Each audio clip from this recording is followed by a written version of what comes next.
Hi guys, ഇന്ന് നമുക്കൊരു സ്ഥലം വരെ പോവാം.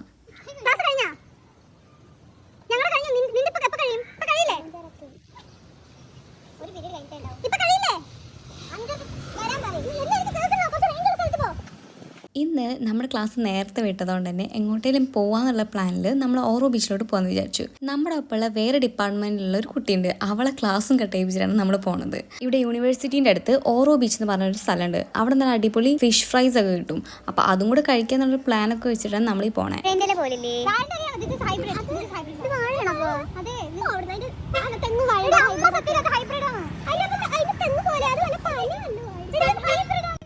അങ്ങനെ വെയിറ്റ് ചെയ്ത് മടുത്തപ്പോൾ അവൾ അന്വേഷിക്കാൻ വേണ്ടി രണ്ടുപേരെ വിട്ടു. ആ രണ്ടുപേരെ ഒഴികെ ബാക്കി അങ്ങനെ ബാക്കിയുള്ളവരും കണ്ടെത്തി നമ്മൾ നേരെ ഓറോ ബീച്ചിലേക്ക് പോവാണ്. അധികം ദൂരമൊന്നും ഇല്ലാത്തതുകൊണ്ട് നമുക്ക് പെട്ടെന്ന് തന്നെ പോയി വരാൻ പറ്റും. ഇതിപ്പോൾ ലാസ്റ്റ് മിനിറ്റ് പ്ലാൻ ചെയ്തുകൊണ്ടാണ് ഇതെങ്കിലും നടക്കുന്നത്. നമ്മൾ മുന്നേക്കൂട്ടി പ്ലാൻ ചെയ്ത് നമ്മളൊന്നും നടക്കാറില്ല. പിന്നെ ഇങ്ങനെ ഒഴിവുള്ള സമയത്ത് മാത്രമേ ഇങ്ങനെ പോലൊക്കെ നടക്കുള്ളൂ. കുറച്ചും കൂടെ കഴിഞ്ഞാൽ എക്സാം സ്റ്റാർട്ട് ചെയ്ത് കഴിഞ്ഞാൽ പിന്നെ ഇതൊന്നും നടക്കില്ല. ഞാൻ പൊതുവേ അങ്ങനെ ബീച്ച് ഇഷ്ടപ്പെടുന്ന ഒരാളൊന്നുമല്ല, പക്ഷേ ഇതേപോലെ ഫ്രണ്ട്സൊക്കെ ആയിട്ട് പോകുന്ന ടൈമിൽ നല്ല അടിപൊളിയായിട്ട് വൈബ് ചെയ്യാനായിട്ട് ഞാൻ പോകാറുണ്ട്. ഇങ്ങനെ അകലെന്ന് കാണാൻ നല്ല രസമാണെങ്കിൽ കൂടെയും ഇതിൻ്റെ ഉള്ളിലോട്ട് പോയാൽ ഭയങ്കര കാക്കയുടെ ശല്യമാണ്. എത്ര കാക്കയാണ് അതിൻ്റെ ഉള്ളിൽ എന്നറിയോ? ഇനി ഈ ഓറോ ബീച്ചിനെ കുറിച്ച് പറയുകയാണെന്നുണ്ടെങ്കിൽ ഇതിൻ്റെ ഉള്ളിൽ തിരികെ വൃത്തി പ്രതീക്ഷിച്ച് ഇതിൻ്റെ ഉള്ളിലേക്ക് പോകരുത്, അതെനിക്ക് പറയാനുള്ളൂ.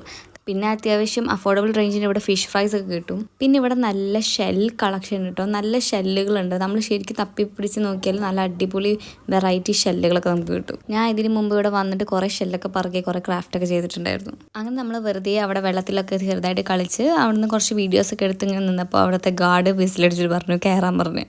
അപ്പോൾ നമ്മളെല്ലാവരും കൂടെ നൈസായിട്ട് ആരും കാണാത്ത പോലെ കയറി നമ്മൾ ഫിഷ് ഫ്രൈ കഴിക്കണം എന്നുള്ള പ്ലാനിലാണ് വന്നത്. അങ്ങനെ അതെങ്കിലും നടക്കട്ടെ വിചാരിച്ച് നമ്മൾ അതിൻ്റെ ഉള്ളിലോട്ട് കയറിയിട്ട് ഒരു കൂന്തൽ ഫ്രൈ ഓർഡർ ചെയ്തു. ഇത് ഇവിടെ നമ്മൾ ഫസ്റ്റ് ടൈമാണ് കഴിക്കുന്നത്. അപ്പോൾ ഇവിടുത്തെ എങ്ങനെ ഉണ്ടാവുമെന്ന് അറിയാത്തതുകൊണ്ട് അവിടുത്തെ ഏറ്റവും എരിവ് കുറഞ്ഞതാണ് ഓർഡർ ചെയ്തത്. അതായത് അവർ ചോദിച്ചു നമ്മളോട് എരിവ് കുറഞ്ഞതാണോ കൂടുതലാണോ വേണ്ടത്. അപ്പോൾ കുറഞ്ഞതാണ് ഓർഡർ ചെയ്തത്. അതിന് തന്നെ ഒടുക്കത്തെ എരിവായിരുന്നു. അതിനെ കഴിച്ചിട്ട് എല്ലാവരും എരിഞ്ഞ് നിൽക്കിയിരുന്നു. അപ്പോൾ ആ എരിവ് മാറ്റാൻ വേണ്ടിയിട്ട് നമ്മളെല്ലാവരും കൂടെ ഒരു ഐസ്ക്രീം കഴിക്കാൻ വിചാരിച്ചിട്ട് ഇതിൻ്റെ ഫ്രണ്ടിലൊരു ഐസ്ക്രീം പാർലറുണ്ട്. അപ്പോൾ അവിടെ പോയിട്ട് നമ്മളൊരു ഐസ്ക്രീം കഴിച്ചു. അപ്പോൾ ഐസ്ക്രീം കഴിച്ച് കഴിഞ്ഞപ്പോഴത്തേന് എൻ്റെ ഫോണിൽ ചാർജ് ചെയ്യുന്നു. അപ്പോൾ എനിക്ക് ഇതുവരെ വീഡിയോസൊക്കെ എടുക്കാൻ പറ്റിയിട്ടുള്ളൂ.